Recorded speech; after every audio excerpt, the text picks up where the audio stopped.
Formal charges have been laid on against the National Commercial Bank wealth advisor who was arrested in St. Ann last week. 35-year-old Kadeen Thomas is facing multiple charges, including forgery, uttering forged documents, simple larceny, as well as breaches of the Cybercrime and Proceeds of Crime Act. It's alleged that between January 2020 and December 2022, she gained access to the accounts of several customers without authorization by submitting fraudulent encashment request forms. Now, over $140,000 was withdrawn. She's represented by attorney at law Bert Samuels. So the police have done an interview in the presence of her lawyer. The lawyer conducting it was Miss Journell Smalling, and they have charged her for $143,000.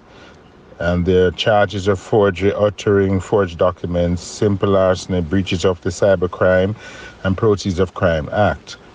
She maintains her innocence.